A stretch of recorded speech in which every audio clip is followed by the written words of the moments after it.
Look, I just want to say this. I absolutely adore the early seasons of The Walking Dead. More specifically, I love season 1 and 2 of The Walking Dead. Alright, I know it's been forever since I made a video talking to you guys. I know I suck, I'm the worst, but look, your boy's been busy, alright? And after I finished the Spider-Man movie, I decided to go back to a show that low-key changed my life back in elementary school. I decided to rewatch.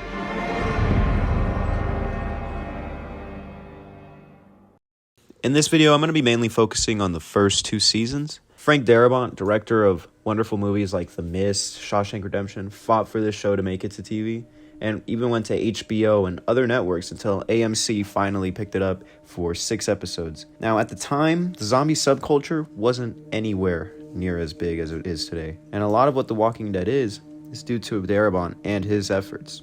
Even in later seasons, you could tell how his DNA has been kind of interwoven into the show.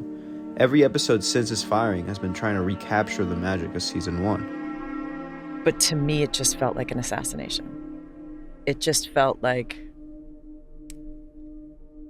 I mean, the reasons that we were given were like, he's unexperienced as a showrunner and he's unprepared and he doesn't know what he's doing. And I remember being like, but this motherfucker, 1 month before we started shooting season 2, dropped 6 completed scripts in my lap and said, you can learn these lines, they're not going to change. And they were wonderful. They were wonderful.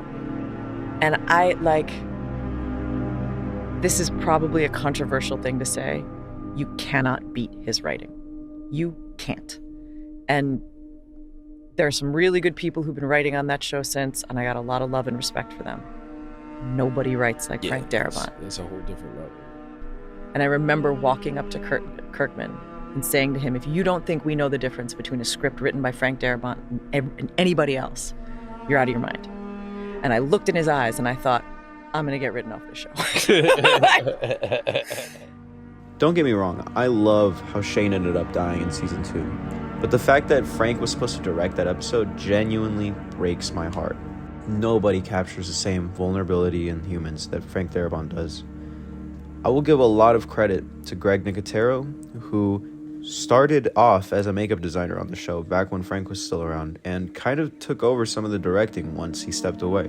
You once said that we don't kill the living. Oh, that was before the living tried to kill us. But don't you see, if we do this, the people that we were, the world that we knew is dead.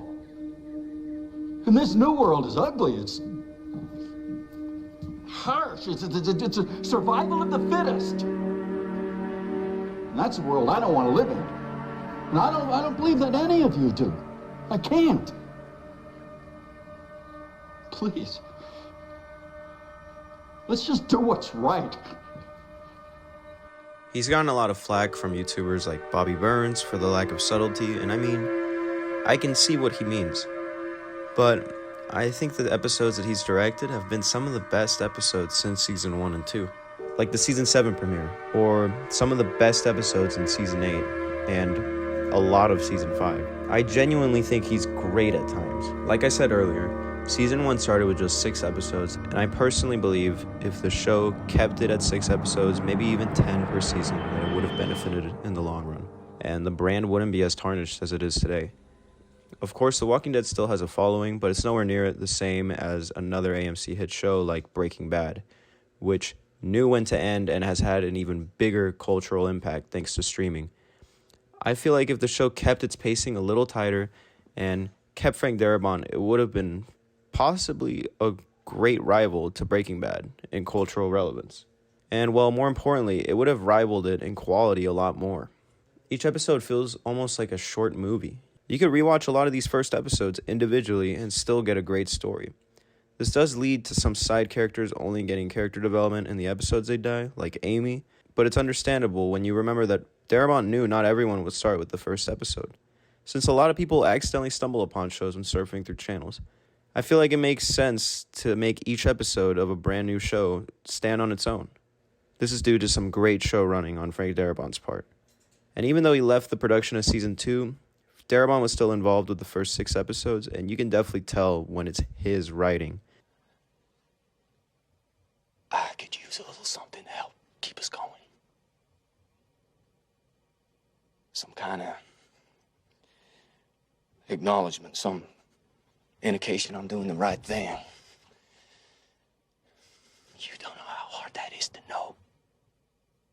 Nowadays, the show has abandoned the film grain and has switched to more digital, which is a nice touch now because it shows how far society has come since the beginning of the apocalypse. And it also no longer follows Rick as the main character, rather showing a world without Rick Grimes, which I also find interesting, but it's almost lost its identity in a way. Of course, The Walking Dead ended up getting the same cinematic universe treatment that most things have been getting nowadays. Now the show has become a bit of a marketing tool, showing up on Fortnite, having multiple spin-offs, and while I still love the show since I was a kid, I can't help but think about what it could have looked like today with Frank Darabont. Don't get me wrong, I still absolutely adore seasons 5 and 6, and season 4 is pretty good. Season 7 also has some great episodes, but it also does weigh itself down a little bit with the pacing. It just doesn't help knowing that this show could have been something so much more. Anyways, guys, I'll see you guys in the next video. I know it's been a while, but expect more of these videos from now on, just because I'm not really in school anymore. I have more time to do this now. So don't forget to like, comment, and subscribe, and I will see you guys later.